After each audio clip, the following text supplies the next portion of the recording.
The Morrison government's re-election has justly been hailed as a king hit against political correctness. The voters in Victoria, who were all supposed to be members of the Malcolm Turnbull fan club, did not turn against the Liberals. The voters of Western Australia, who were all supposed to be thermonuclear against the state's tax treatment, did not turn against the Liberals. And in outer metropolitan and regional seats in Queensland, New South Wales and Tasmania, there were big swings to the government.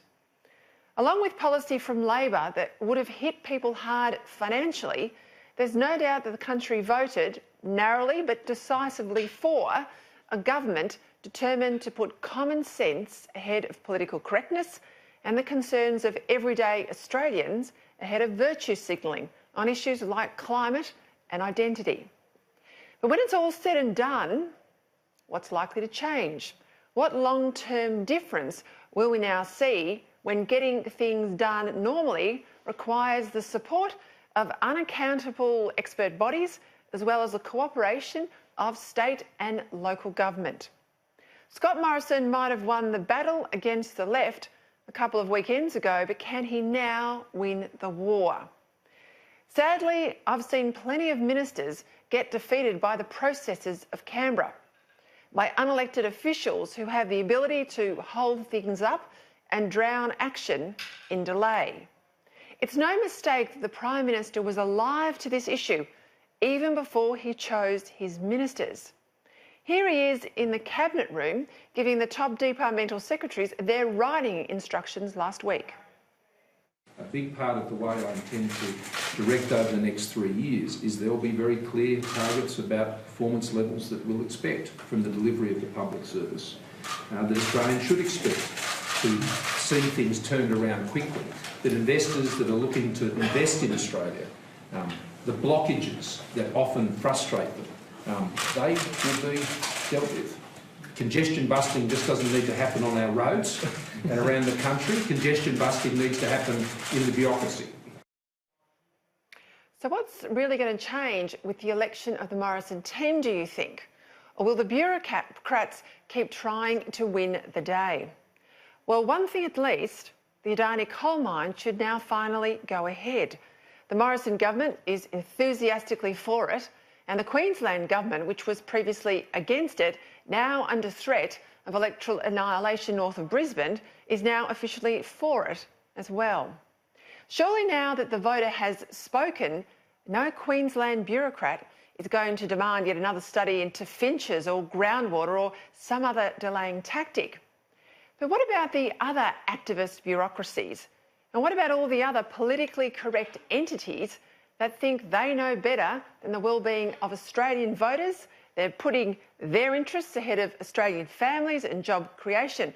Well, they all put their views second fiddle against that of the UN and non-binding agreements. Here's a case in point.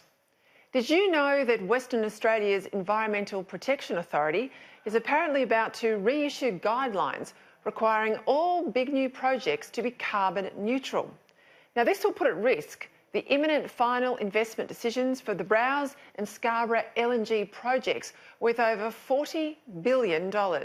It would make nearly all large-scale projects uneconomic, with disastrous, indeed catastrophic results for the WA economy. But this is what happens when politicians who should know better appoint activists to official bodies that have real clout over what people can do, and then let these unelected bureaucrats make decisions that it should only rest with politicians that you can vote in or out, rather than public servants that almost never get the sack. Right now, there's a halo around the Morrison government. And after the Turnbull disaster, it's understandable that people are relieved enough to think the tide has turned.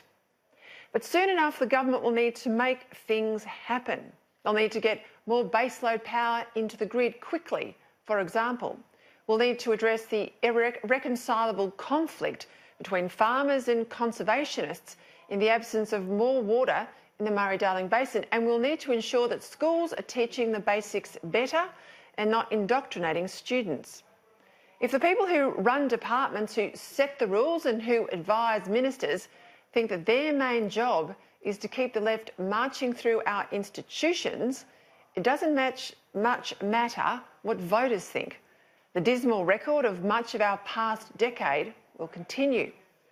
Having won an election in his own right, the government is now very much of Morrison's making, and it's important he shapes his ministry and, crucially, the public service as he sees fit.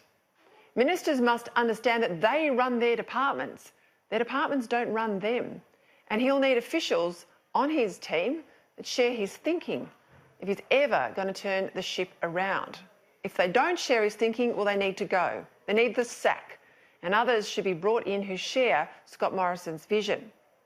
There's no doubt many voters who are willing Scott Morrison to succeed, but no one should underestimate the mountain he still has to climb or how obstructionist officials can be if they don't like the team that's won.